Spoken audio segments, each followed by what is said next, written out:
E3 is dead. Long live E3. Let's talk about the situation we've got here today. And if you can't tell, this is a bit of a different video than I typically make.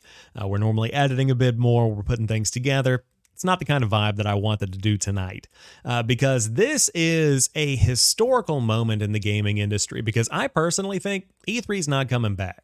It's gone for good this time.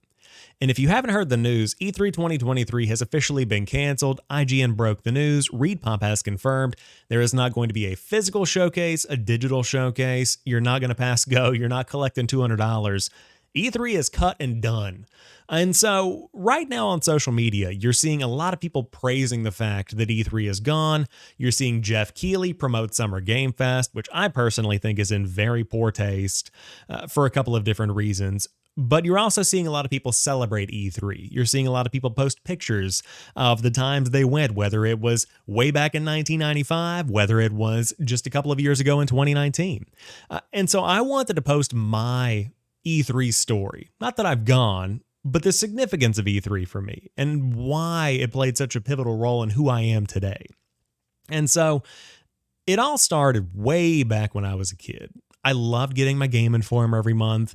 I'd go to the store with my mom. I'd read the PlayStation official magazine. I'd read the Xbox, anything I could get my hands on, Game Pro, whatever was on the stands. I loved consuming gaming media. And so through the years, as I got older, my mom started taking me to work with her. The place she worked ended up having the extended cable channels, and that's where I found G4 TV. I remember the channels. It was 173, and then it changed over to 311. And back when I found G4, they were promoting E3. It was in the middle of summer. June was just getting going. And it was like E3 probably 2007. That's probably around whenever I tuned in here. And seeing Adam Sessler and Morgan Webb and Blair Herter and all of the crew at G4 interviewing developers, showing off new games, digging into these press conferences, showcasing the press conferences, literally broadcasting them. That was such a pivotal moment in my life.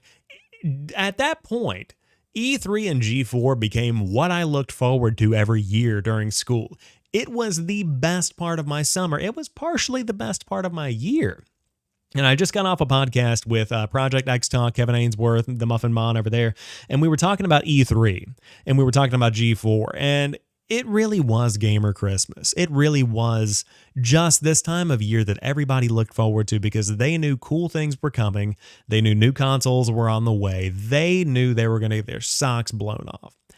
The issue is that that was a relic of that point in time. That was what that industry needed because the gaming industry is very different today. And the public is very different than it was back then. Twitter was starting to come around, but it wasn't as prevalent as it is today. YouTube was still very prevalent, but it wasn't where people got their news. There was still a need to have a physical in-person media event that got broadcast eyes on it. As time went on, that just started to become untrue. And I pivoted. I stopped watching G4, started watching more YouTube stuff as podcast groups sharpened their skills and improved the content they were putting out and got better resources, got better contacts within these media departments. That started to become a bigger part of the way that news spread. Twitch streams started showcasing games early. I mean, look at what's going on right now with CSGO and the Counter-Strike 2 conversation. You see the announcement on Twitter made and on YouTube made. You see people on Twitch that are streaming it, getting massive numbers, blowing up the Counter-Strike audience right now. All of that's done without an in-person show. And so that's a perfect example of why events like E3 just don't matter like they used to. But back then they did. And E3, once again, mid-2000s E3, watching that on G4, it made me into who I am today in so many ways. I absorbed and soaked up that production value. I loved tech and gaming. I loved seeing new games running on new hardware. I loved the back and forth between the console fanboys. I loved every bit of it.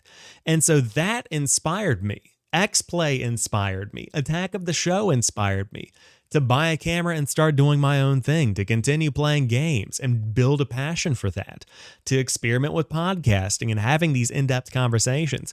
G4 and E3 did that for me. And through the years, obviously, I've kept doing it. I still have my YouTube channel. I still stream occasionally. I still keep my stuff up. I do the YouTube shorts now, all of that. None of it would have happened without E3 being a big part of my life. My passion for gaming wouldn't be here without E3 being what it was. All of these personal anecdotes aside, the moral of the story is that E3 was cool. That's just straight up a fact. And there were some years that were better than others, but if you talk to anybody in the gaming industry today, you'll probably hear a story about E3. You'll probably hear a story about a really cool interview they did, a really cool game they saw that changed their perspective on what games could be, cool networking opportunities that they had, whatever it might be. E3 was pivotal for a ton of people in the industry. And for people like me that are just tangential to the industry, that have a passion for gaming, that make content, E3 was a big part of who we are, who we were, who we are going to be. And whether we realize it or not, the loss of E3, it's going to be felt for a while. And you'll hear a ton of people talking about it. You'll continue hearing these stories for decades to come. So the E3 event may not be around anymore, but the legacy of E3 is going to be around for a very long time.